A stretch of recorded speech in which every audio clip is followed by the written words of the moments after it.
Connecting to the cloud. Okay, it's recording. All right. I am going to go over, since we went over all the things we needed to about handling messages, the next step is how to be a proper net controller. So I put together a couple of PowerPoint presentations, and I think we can get through the first one without any issue. Let's see. It's going to...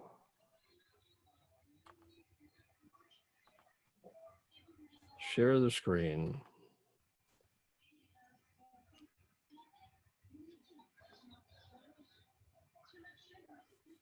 And share.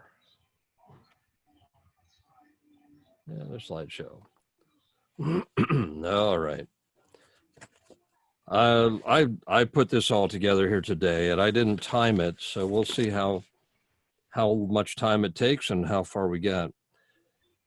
I think it started a little bit early. Anyway, I'll go over what a net is, and sometimes people don't know. Maybe they do, but it's basic. It's a short term for networking, and networks are defined as groups of equipment, individuals, and or agencies acting together to increase efficiency and effectiveness through shared information and resources. Okay, that's a dictionary thing. And it's a network of ham operators, and we just call it net for short. That's a Dutchy word where we just shorten it down to net. And ham radio operators in the network in emergency situations capture, record, hold, and distribute information so that others may work or produce results more efficiently. And that's the dictionary description of what we do. And the purpose of any net is actually to provide a means of orderly communication within a group of stations. And you hear them online, or you hear them different forms of nets. And a lot of times I listen to them and think, yeah, they need to go to training.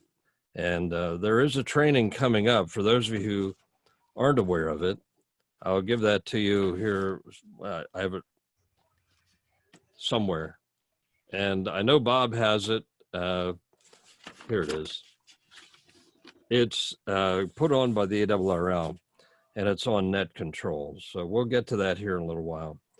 Anyway, there are a couple of different kinds of nets. In a directed net, a net control station, or they shorten it to NCS in all the papers. I hate when they do that. Net control station organizes and controls all the activity in the net. And directed nets are the best format when there are a large number of people, members in the stations in the net. And they're either directed, which is formal, or undirected, which is informal or open. And we'll get into the different reasons and why. Starting with a directed net. Directed nets are formal, and they have a set of rules and directives to make it all work. And all communications has to go through the net. And they go through, they're directed, so they have to come back to the net control operator so that the net control operator can let them in. And the net control operator is the one who controls everything.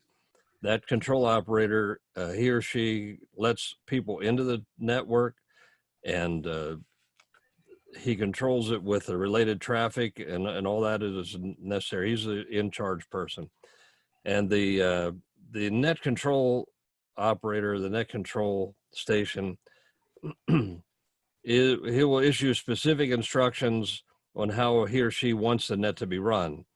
And a directed net is one of those which is necessary to obtain permission from the NCS before transmitting. Now you'll hear that, let's see, the proper way to check into a net is to call the net control operator first. And when the net control operator acknowledges you, they will let you in. You come in with your call sign, and you can sign into the net. On some of these, like our net on Mondays, I get a little laxed with it sometimes, but that's the proper way. Skywarn, in our Skywarn training session, you're going to hear that stuck to rather diligently to keep that right. So that's a directed net.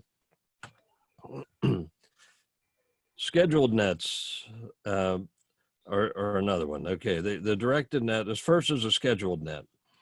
Directed nets are divided into two types: scheduled and emergency nets. Scheduled nets have fixed times, frequencies, and a format. Scheduled nets include ARES and RACES and club and traffic nets and so forth. Now,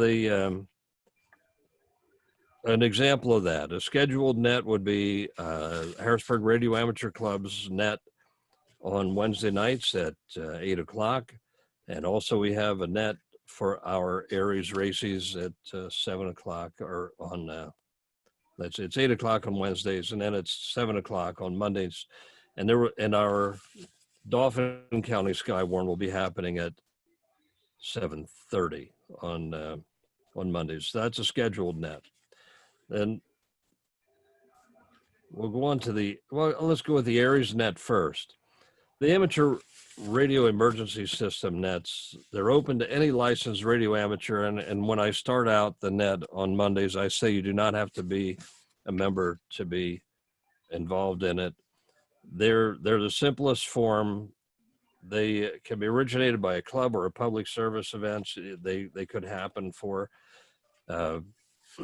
public service events. And those are the things when we do communications for races and parades and you have it, whatever it may be, we provide communications for that. That's an example of it.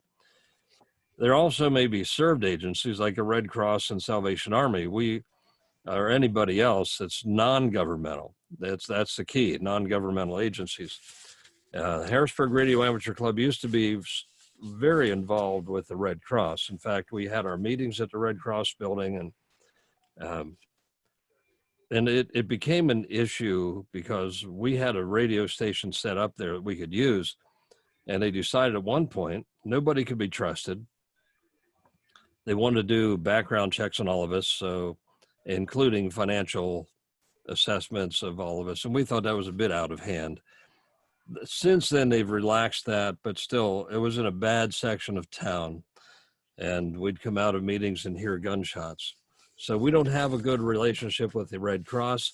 That is something that we may want to build on to reestablish, and just on our terms and not theirs. That's something we're all going to look into, because the Red Cross is a good agency to be involved with. And when we work with them, we'll set up nets that involve evacuation centers and so forth. And we get information in and out of those evac stations if they need things like ambulances or doctors or whatever it may be.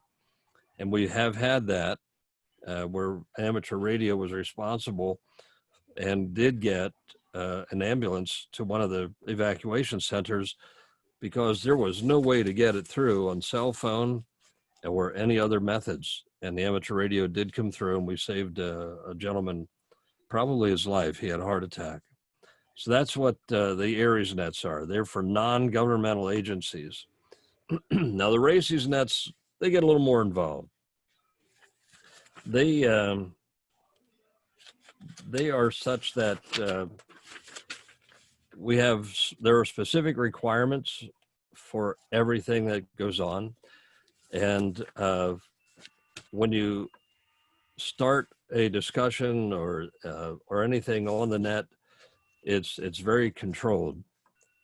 Now, the weekly races training nets may be scheduled by me, and there are some restrictions on it too. They may be used to conduct monthly emergency operations center nets, but they don't let you do them more than, I believe it's once. I have to double check on that, but there are restrictions in this area.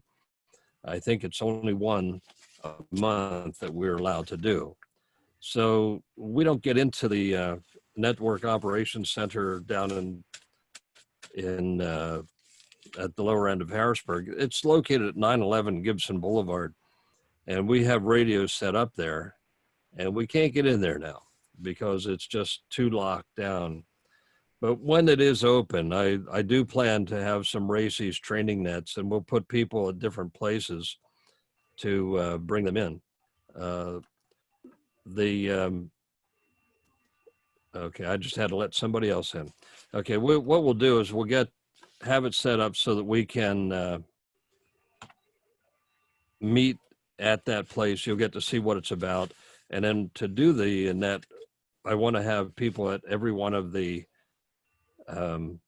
emergency operations centers for each municipality so that we can actually test the equipment, make sure it all works. So that's a weekly race or monthly races net. Okay, button. I think I just disabled my ability to change. There we go. This one is the Amateur Radio Public Service Corps net. And these can be held at the ARRL section, district, and local levels, meaning down to us. They're information nets. Participants are informed about ARRL policies, news events, and appointments. And we don't have one of them yet. Possibly we should. They're mainly looked at as a training opportunity and should be held weekly. And there are bulletins I get that would be perfect to put out on a net like this. And if we get someone who would like to handle that, that would be one that we could put up and have as additional training. I would prefer if someone else who has some net control abilities would do that. And if any of you do have net control experience and want to start one, let me know and we'll get it started. And the rest of us, as we learn, you'll all learn how to do this. The next one is a club net. It's a good place to break in trainees, and I've started that actually on the Ham Radio Club that I'm in, the ARR or the Harrisburg Radio Amateur Club. Our club net has been traditionally, for over 20 years, one person did the whole thing. Quite a burden on one person. And Dave Dormer and I took it over, and we're bringing other people in to learn how to do it. And I have a list. I'm working a list, so we're working on that. And it's it can be, we use it. It can be informal or training or just fellowship. It's a little of both, a little of all of them. And some clubs require you to check into the net. We don't, but it's a pretty cool one to be in. And it's a short period of time. And I think Zach brought some other things to the table when he did it, which was refreshing to see. And we can work with that. Now, traffic nets. These are formal written messages in a specified form. And we went over these messages in the ARRL format in previous meetings like this. And that's something else that I'd like to get established here too. And I would like to break some of these nets. I think they're great nets to have. I'd like to pass them on to have other people do some of them. I do have another life outside of amateur radio. It's hard to believe, but I normally would say I'm running a business. Well, I'm running a lot of promotional stuff now for when the business actually can get started again. But that takes a lot of my time as well. So I'd like to have somebody else help out with this. And I know that Bob, K3RTS, you have some experience with trafficking, or did you just listen into them? I don't know if anybody else has any experience at it. That's something we could look at. So far, I've just listened. I haven't actually passed any other than a couple ones for training. I've received them and deciphered them. Well, you got more experience than most, probably. Emergency nets. I've been involved in a number of these. They can be defined as an accident or another crisis where people enter property or in distress. I was not able to be involved in the flood of 72, but I was involved in other ones after that. And when that's where all your training really comes into play. Emergencies are, well, they're declared by the agencies and authorities outside of amateur radio service. In the case where I was involved in them, one was Johnstown, Pennsylvania. They requested operators from everywhere with the flood. That had to be, I'm guessing 78 or 79 when that happens, probably 78. And there were floods here in our local area that happened. And when you get into a situation like that, if you're not well trained or have an idea with the training that you can get through what we're doing, you're going to have a whole lot of crazy people yelling at you. So that's the way it works. The amateur radio operators do not have an independent authority to declare an emergency. That we don't do that. We are called by the agencies that we serve, whether it's Pima, Dauphin County, or your local communities. They'll call and say, "Hey, we need help."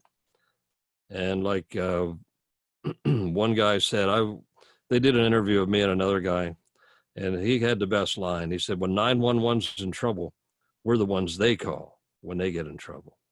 That's about it. It's a group of stations who provide communications to one or more served agencies, the general public and emergency. That's about self-explanatory. And emergency nets may have different purposes, and given any emergency, we require different types of nets. And that's kind of an interesting one, because different kinds of nets, depending on what that could be, whatever that emergency may be. Now, if we're called into a storm, hurricanes and that sort of, I'll use hurricanes as a better example. I've been in one where the water started rising, the rain never stopped. Skywarn wants to hear all that. They'll let us know what they want to know. And a lot of times it's inches of rain per hour. Or if it's a snowstorm, a blizzard coming through, they want to know how much that snow is accumulating per hour. And the racy stuff that we get involved in, that's another one that it's not as uncommon as one might think to get into these nets. Now, let me stop here on the Skywarn. Mike, you work with the weather an awful lot. Mike, if you don't know it, he has been involved in weather as long as I've known you. What have you been involved in some of these where Skywarn was actually called on to provide information? Yeah. Are you able to hear me? Yeah, I hear you fine. Make sure I turn my microphone on. Yeah, I can remember where they'll ask, like you said, snowfall. I think that's the biggest one around here where they're seeking information, and they want to know snowfall rates and total accumulation. That's really the biggest. Those are the biggest memories I have of Skywarn in this area. Everything else, everything else is still important, but that's what I remember. That's what I remember them doing. Yeah, different areas are different. I was in Florida for a while. They wanted to know wind. Right. Wind became a big thing there. Apparently, that's a big flat area. Wind becomes an issue, and the hurricanes come in, and they just make a mess. So that's that, along with the amount of rainfall and all that sort of thing too. I never got called on in Florida for snow. I don't know why. I have to ask them why that is. All right. Well, thanks for jumping in there. No problem. I think I just hit. Didn't want to go back there. Here we go. The nets, tactical command, resource, and information nets are the types of emergency function used. Tactical command, resource. I think we'll get into that. I think. Let me look at my notes. I put this slideshow together here. Yeah, I think we're getting it. Tactical, meaning who's where and so forth. The commands, who's in charge, and the resources and information of things that are needed. That's the kind of stuff we'll be dealing with when we're into that. Skywarn. Well, Skywarn is actually a big deal.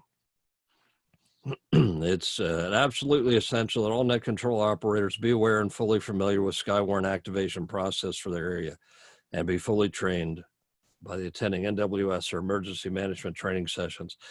Those that training to get your Skywarn number is important. If you don't have it, check to see where it's going to be happening. And I know, Bob, you were looking into some of these. Do you know offhand where the next training, or are they doing this all online now? They're doing it all online now, and I've been posting the dates to the Facebook page. You can look at them there, and you just sign up, and it's through it's not Zoom, but it's another interface, and it's about 2 hours, and they run through a presentation and ask questions at the end. And then it takes about a week or so to get the your number back, depending on what their other workload is. Okay. And it doesn't hurt if you do have it already. Does not hurt to go through that again. I lost count how many times I've been through it, and every time it's a different presentation with new things and old things, and it's a good refresher course as well. And Skywarn, you'll be, like we said, weather reports on severe weather nets are limited to critical severe weather observations unless specifically requested by net control operator. They let you know what they want to know. And a procedure for alerting the weather net and a list of what to report and how to use it and the time and event and location would be covered later. That's something I want to take into more detail, is how Skywarn works. I've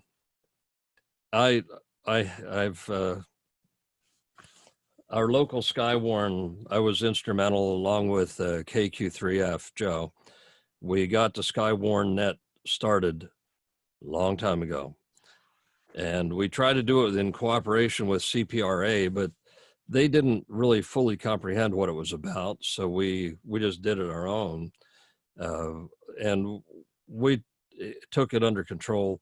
Joe did a great job of heading it up. He was a meteorologist as well as being an accountant and a ham. So he had all of it going for him. And he knew exactly how to set it up, and we did it the proper way. And I can't say that it's being done quite the right way now. It's also supposed to be run under the ARES flag, which it is not at this point. That's why we started our own training net. And when the snow hits the fan, that's those of us who are trained to do it can start it up at any time, start up the net. They're always directed nets and varying degrees of net discipline, obviously held on local repeaters, FM simplex and repeaters and HF frequencies, whatever works. But ours in the area here happens to be on an FM repeater on 145.11. It's supposed to be, we set up originally as a formal net. And we would ask for check-ins of different areas, and we're going to be doing that. You'll be learning that as we get in through the way it's all structured. And it is a great idea. And I know that a lot of you have your ICS certifications. If you don't have them, it's important to have them, because that lets you know the command structure of how everything works and how you interface with the RACES and ARES operators and so forth that we're dealing with. In the Skywarn, we will sometimes be dealing with our local Dauphin County people, but always with the National Weather Service. And I also hear on Tom Russell's a big one for giving credit where most people don't. And he talks about weather spotters from time to time and what they do. And once you get your weather spotter number, you can call them in. And there are places to, you know, if we don't get the net started in time and they need things, they'll actually contact us. I've had my phone ring and they say, okay, you're in Halifax. What do you see? And I travel so much. I said, well, couldn't help them a lot of times, but when I am here, I do help them. Now the RACES nets. This is the one that I said there's a lot about this one. Let me check my notes to make sure I have it all. RACES deals with Dauphin County in our case. They're different because a lot of the nets, we're controlling them ourselves. And in the RACES nets, we're delivering traffic for another agency, FEMA or the Dauphin County or PEMA as well. They're federally sponsored by FEMA and can only be activated by a government official. And this appointed or elected official can be local, state, or federal. And in our case, it's usually the county emergency management that does it. And the state police can ask us to activate it too.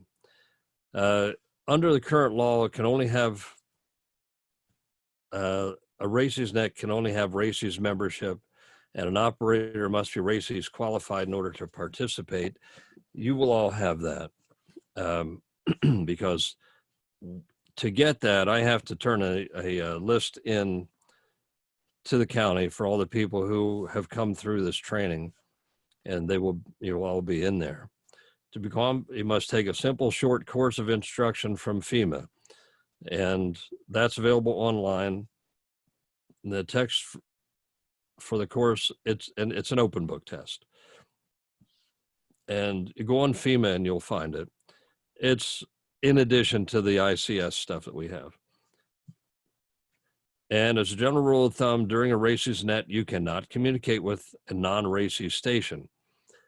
And that means your buddies can't hear you on and come on and say hello to you and carry on a conversation. That's totally out of the question. It's a strict RACES station to station thing. And it says here it's a topic of considerable debate. It has been. Some individuals and groups claim an interruption of the rules and allows communication with non-RACES stations. Sometimes they let you do that, but that's on a case-by-case basis. And when I run the nets that I have run, it's always RACES people because you can get sidetracked too easily and forget about what you're doing. Tight net discipline, definitely. They're always directed, very tight net discipline. Net control station is nearly always located in a pre-designated EOC. In our case, net control is always in Dauphin County for RACES. And expect to deal with a number of agencies and manage communications liaisons with most of them. Absolutely. When we're in there in county, we're being handed messages all the time by somebody.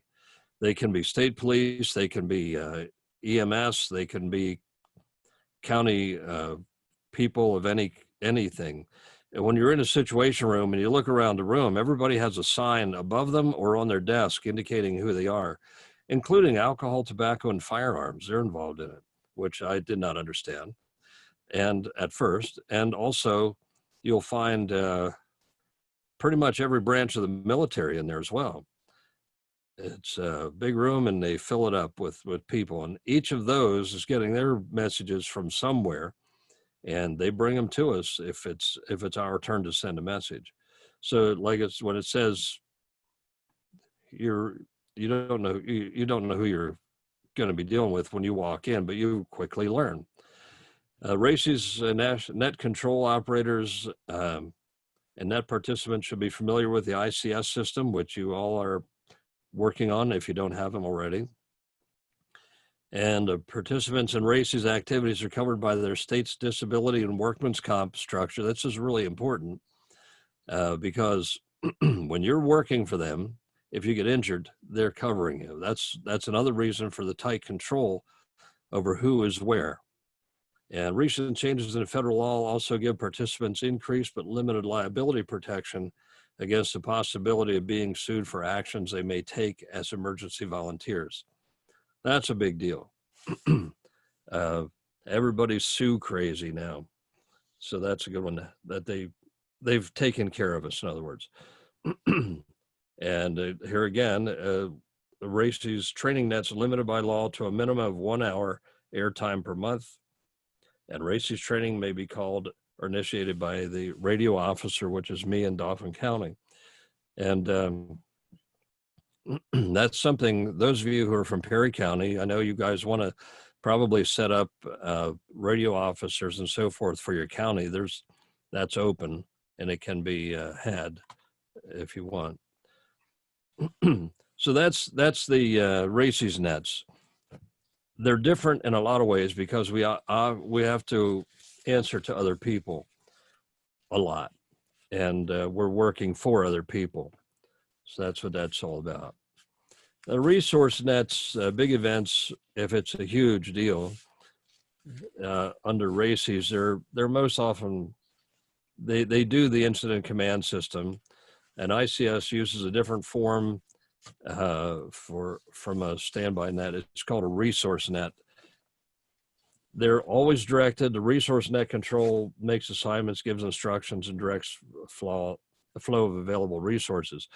The resources could be anything from tow trucks, ambulances, you name it. It could be they need doctors, whatever. That's a resource. And net control system, the NCS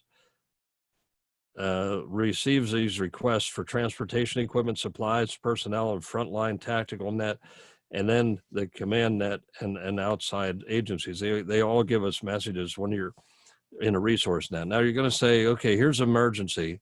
We've got traffic going on say 145.11. Where do these nets come in?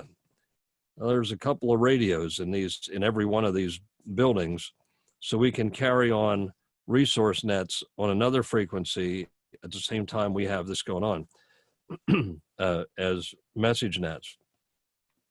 And there are times you're going to have some of your own radios with you to help out because most of them have a dual band radio in Dauphin County. They're all dual bands, which means if you're on one frequency, you can't be on the other.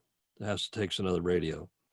And I'm working on getting HF radios in everything. I had that almost assured. And then after I left, it fell away and nobody knows why. So I need to get on that once we get the state opened again. And that's important when you're dealing with a county as large as Dauphin. And if there be power failures and repeaters aren't working, you do need HF to make it work because you can't work simplex that far. So anyway, that's what they do. The resource nets may be needed to acquire volunteers and handle assignments. They accept check-ins from arriving volunteers are then directed to contact an appropriate station to proceed to a specific location. Resources include ham operators in this case too. If we need more ham operators and they check in to the resource net first, that's where we tell you where your assignment is going to be. Now, tactical nets. They're real-time coordination of activities related to the emergency. A tactical net, it's fast-moving, and as a result, loses some of its formality. It starts out that way, but loses it eventually. And tactical nets are used after an event has occurred or during and after a lengthy event. They are found on the front lines of response, disaster assessments, recovery, search and rescue operations. I don't think we don't have a specific search and rescue here in this county. Lebanon does, and Lancaster does search and rescue, and they have dogs. I want to have dogs. We need to have that, but they are busy a lot trying to find people. That's a tactical net. There may be several of these nets running at the same time on different frequencies from widespread locations, all reporting to a master technical NCS at the EOC. That's very true. And the EOC, Emergency Operations Center, is not always at Dauphin County when there's something in this county. There's one in Lycans. If the county is so different in the north part of the country here than it is south of Peters Mountain or Blue Mountain, it's a different mindset. It's different because we can't reach each other on repeaters. It's a big county. And the whole upper Dauphin County area could be considered a county of its own. That's why we'll have nets going on up here that you'll never hear in the southern part or the central part of the county. And we run them on repeaters that probably won't reach beyond these mountains up here. Most of them are located in, there's one in Elizabethville. There's two, I think, in Lycans itself. And there's one on a mountain called Joliet. It's a town on top of a mountain up here. And those are where some of the stuff is that we deal with. Now, when we get a liaison, which could be me or anybody else, that connects us to Dauphin County, but most of the general activity takes place up here without being part of the county. But you'll also have the same thing going on in the southern part of the county, where you'll have all these nets going on, and then they all go back to the master at NCS, which in southern part, it is Dauphin County control. And again, that could move to another one of the EOCs in Swatara or wherever, because it's just the way we have it set up. Anybody can be net control from anywhere. There have been times I've done it from home. I have it set up that I can do it all from here. There's all kind of toys on this shelf. Command nets, they're encountered in large disasters and emergencies. A command net, this communications net is established to keep the top executive board of emergency officials informed. And they're also used by fire departments, police agencies, and smaller for local events. That's, I wrote it exactly the way it is. That's just the way it is. They are run in accordance with the ICS system, and it would be rare for amateurs to be involved directly in one of these, but fairly common for amateur nets to be subnets reporting certain information to them. We get messages that have to go to these people, and they do most of these nets on their own radio systems that they have. But it's a good one to be aware of. And they're the ones that are actually running the whole thing, the people that run these command nets. An informal information net, that's another one. Now, all these are coming at you because you're gonna know how to do any of these when they come up.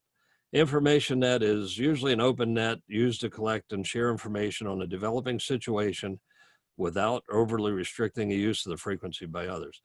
And the operation of an informal net also serves as a notice to all stations that a more formal net may be activated at any moment if conditions warrant. And there's where Skywarn, and that's the tie-in of Skywarn to what we do, which we are technically all Skywarn too. It's the Skywarn weather net can be activated during a severe storm watch, and then it escalates, and that information comes to us, and then everybody else gets in gear.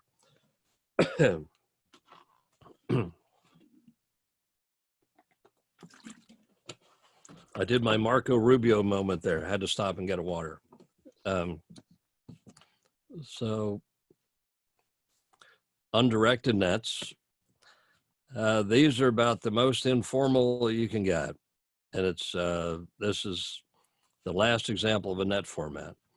An open net can be held in the midst of other normal frequency traffic. It's very informal. Net participants may converse directly and there may or may not be a specified net control operator. We find ourselves in these often when we're on our local 2-meter repeater. Without knowing it, we have a net going, and that's an example of it. If a net control is selected from the group, that NCS can then set the level of formality and net guidelines. A lot of times when a emergency is coming up, and I'll use again Skywarn for this, you get people on, they'll be talking about, well, it's really raining over here and wherever, and well, it's clear over here. And then eventually this becomes, okay, it's getting real now. So we need to have some structure. And then you slip into that structure. And then if it escalates more, then it can slip into any of the other nets that are appropriate to handle at the time for handling messages. So they often start out as a non-directed net, if it's just something is brewing. But if it's something that's already happening, those other nets are where you go. Okay, well, that's the end of that one. Any comments or anything before I continue on to anything else from anybody?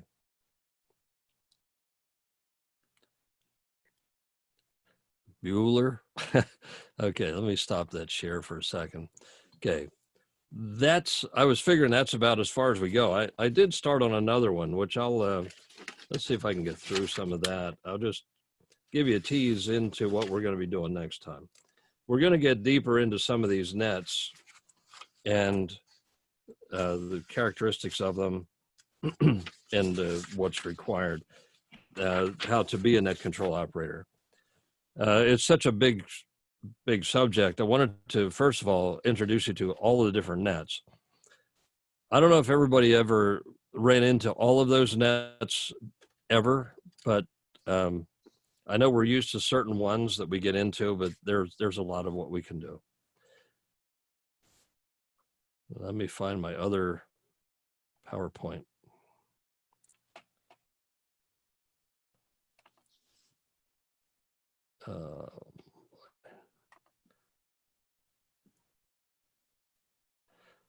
Okay, this one is not complete, but I'll show you some things on it that I can't find Zoom. Oh, there it is.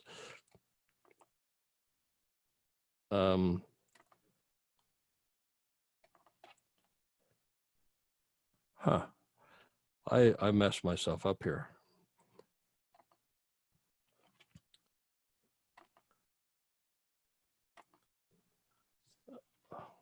I lost my Zooms. Can you all see me yet? Yeah, Terry, we can see you fine and hear you fine.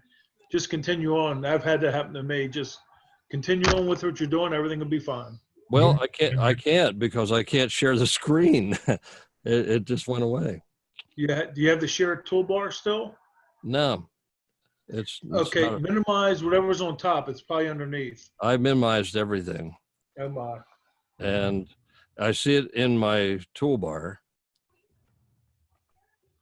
And I don't know what happened. I see a picture of Dave up there. Yeah, I turned my camera off. Okay, I got it now. Okay. Screen share. I'm going to mute again. All right.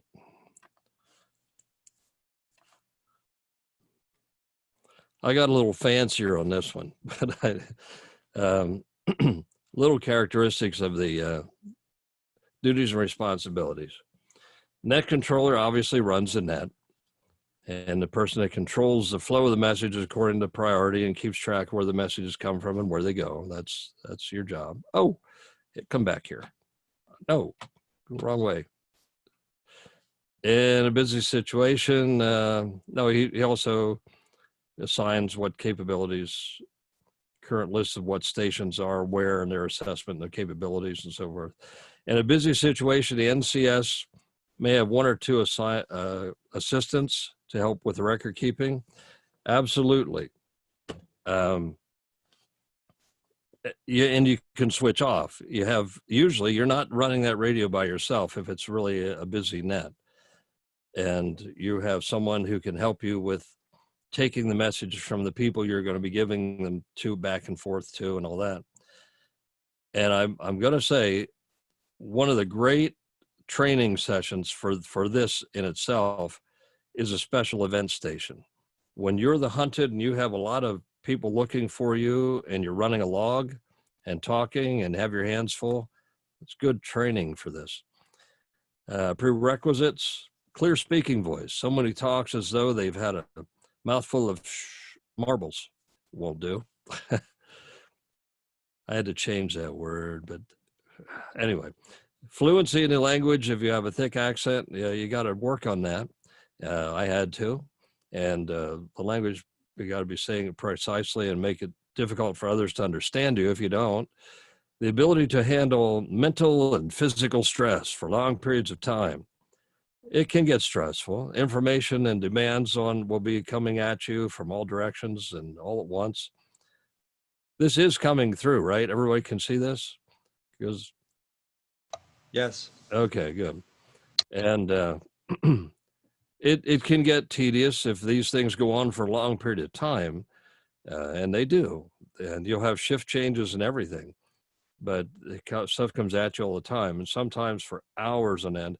And if you can't handle it without losing your composure or your voice, have a bottle of water handy.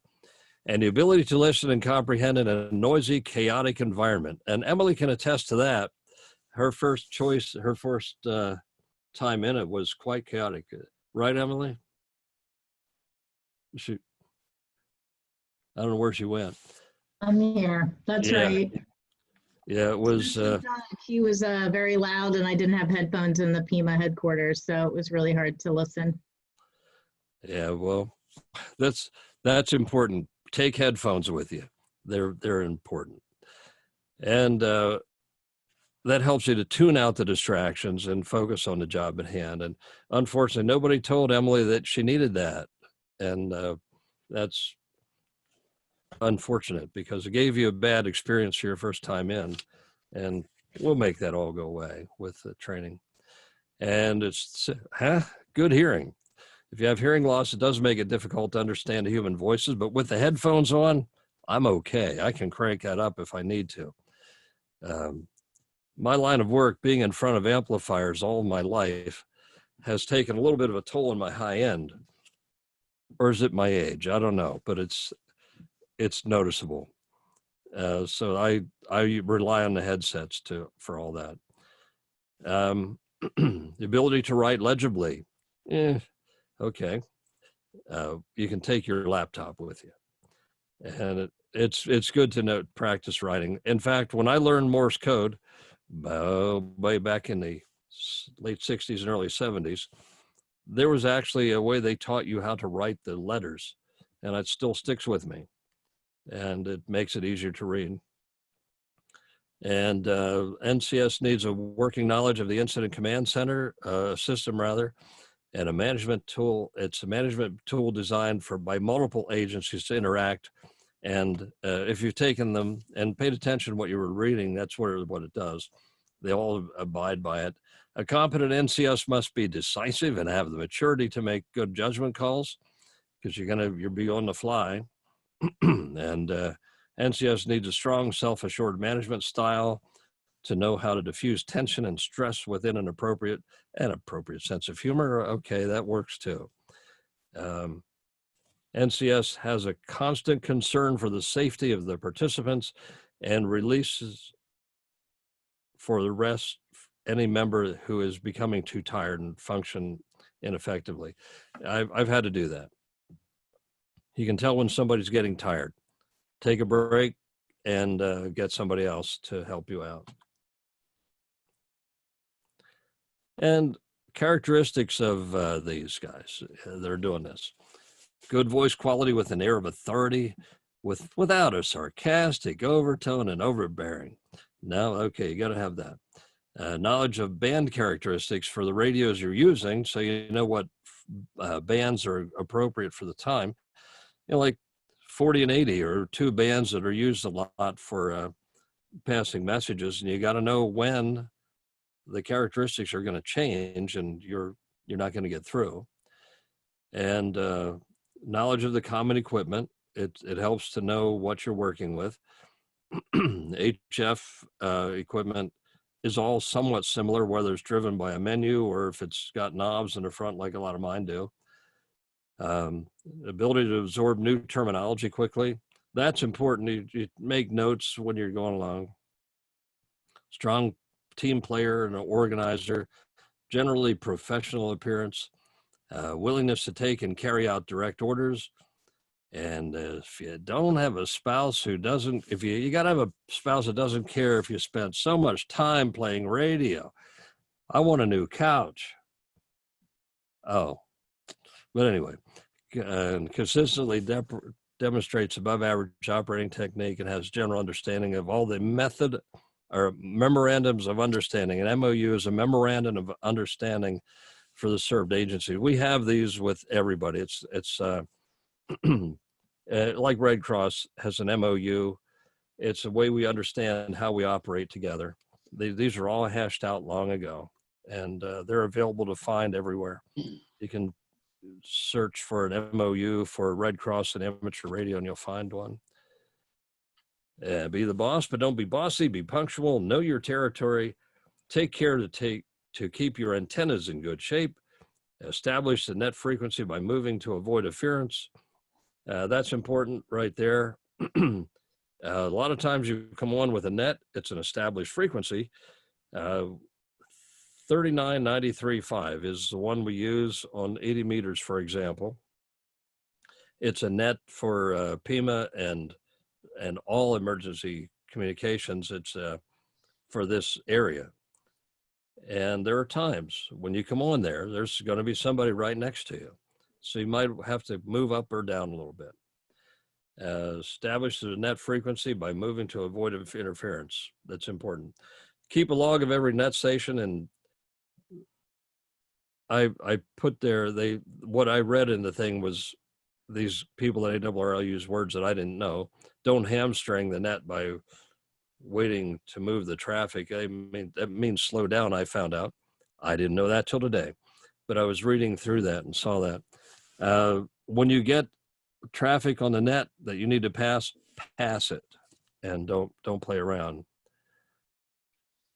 And I think we're getting into the part where this continues on, but recommend one or more several strategies if you're involved in it.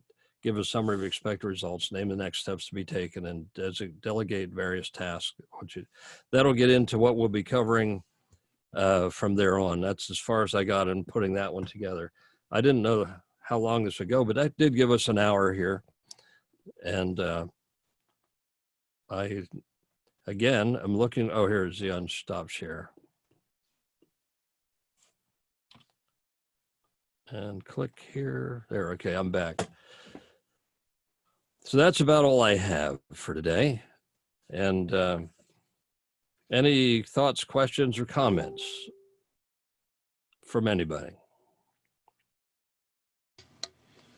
To go back to a couple of things we talked about earlier, the only remaining Skywarn training session remaining on their schedule is May 7th. And that's, if you go to the website, it's designated for Snyder and Lebanon County, but they're taking it for any area. They're just trying to target particular counties, but anybody can sign up. And the Becoming a Good Net Control Station, there's 2 sessions next Monday, one at 10 a.m. and another one at 7:30 p.m. If you've contacted George Miller already, you would have gotten the links. And he says that he's already got 215 people registered, but there's no limits that I know of. And his call sign again is W3GW what? I forget. It is Whiskey 3 Golf Whiskey Mike at Alpha Romeo Romeo Lima .Oscar Romeo Golf. Okay. Yeah, do that. Send him an email. Tell him you want to be part of that. Pick your time. He sent me mine back. He said, I said, I'd like to be in it at 10. He said, you can be in it at 7 too if you want. You can be at both.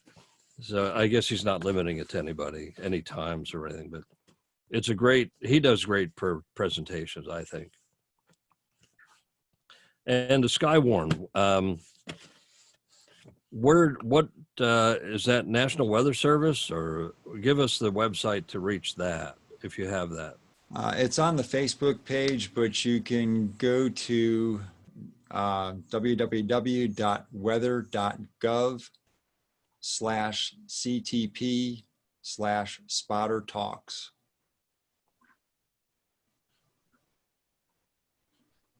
Okay. And if you have access to the Facebook page, it's on there too. All right. Hey, Terry, Yeah. do we know how many of us have our training already and how many don't on the Skywarn? Yeah, I have no idea. How many of you here have your Skywarn? Nobody's answering. I do. I got mine, Terry. 2. On the training, I'm waiting to get my registration number. I got Okay. mine too, Terry. Okay. Put me down also. Okay, Bill. I have mine, Terry. It's Bob. Okay. And Mike has his hat and everything. I got mine, Terry. Okay, Chuck, you used to do net control for Skywarn, right? Right. Yeah, I got my training many, many years ago. It needs to be renewed. Okay. I'm going to take it again because why not?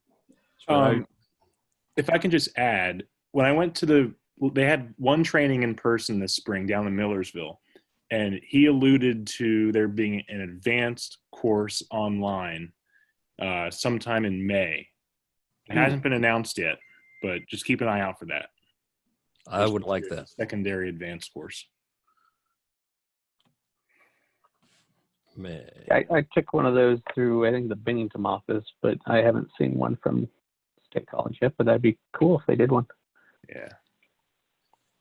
I think everything got lost in the weeds with they had to move everything online. So I think that really screwed up everything. So we'll see if they still do it. It'll be nice. Yeah.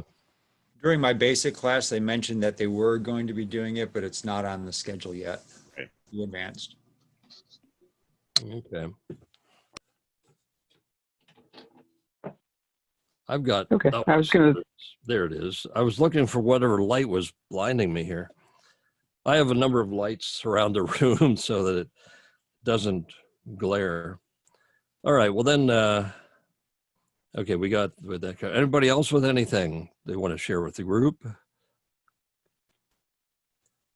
Oh, quiet people tonight.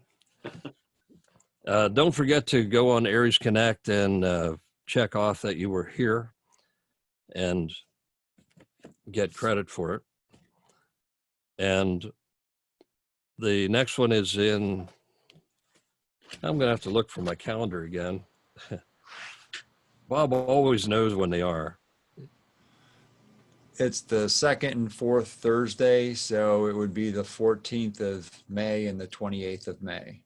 Right, 14th and 28th. And by the 14th, we're all going to be freed from our homes. Probably not.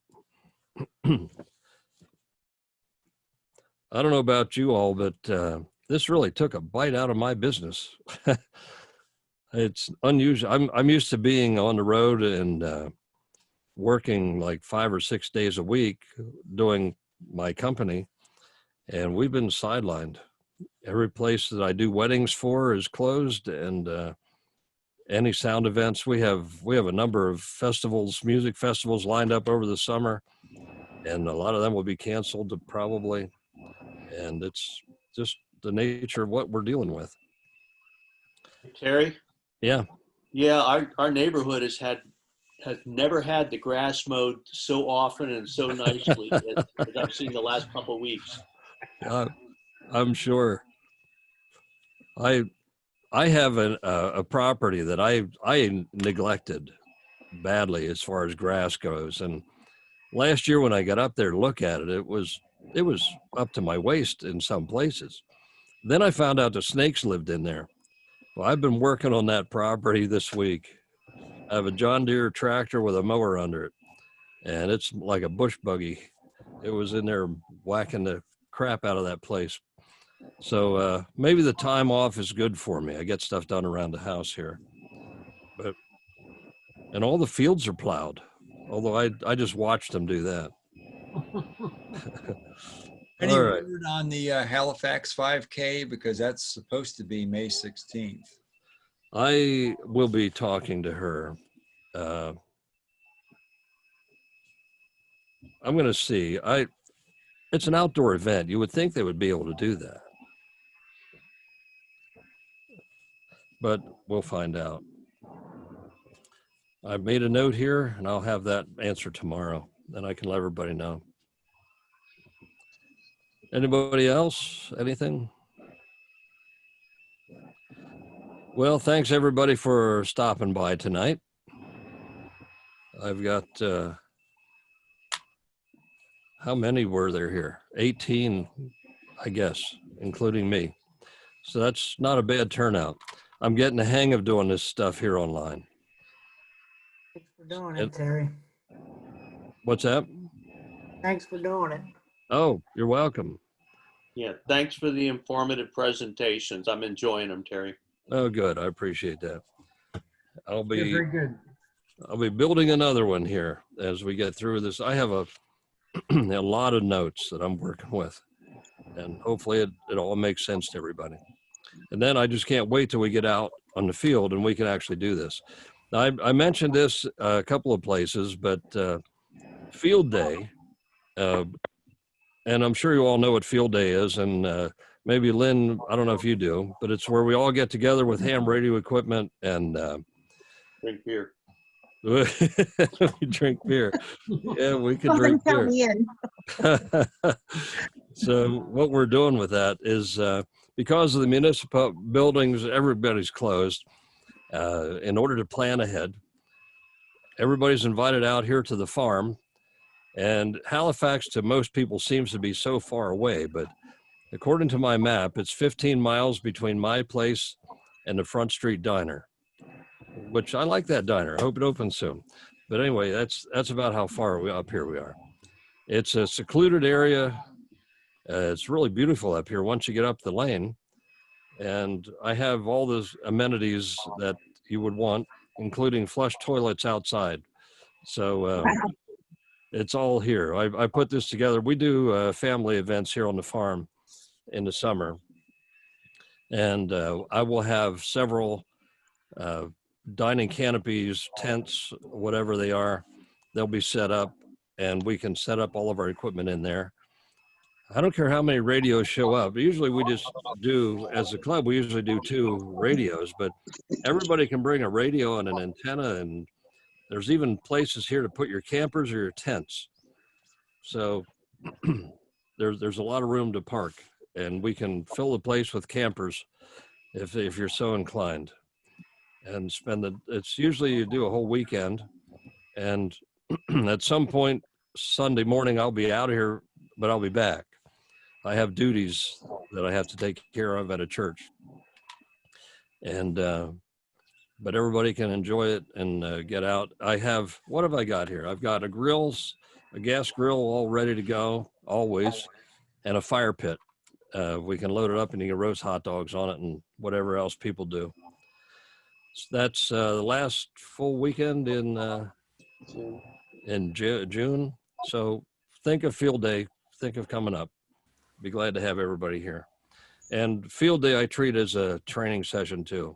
You get to see how antennas are built, put together, and all that. And if you have a little trepidation, you don't want to get on the air, we'll make it easy for anybody to get on the air and get some comfort level going too. All right, Sounds thanks fun. everybody. It can be fun. So That sounds All right. interesting. Thanks, everybody. And we'll see you on the next go round. And y'all take care of yourself. We'll Thanks, see you. Terry. Thanks. Thanks. Terry. Thanks, Terry. Take Good care net. now. See ya. No, thanks, Gary. K3, I'll be clear. Good night, Terry. Good night.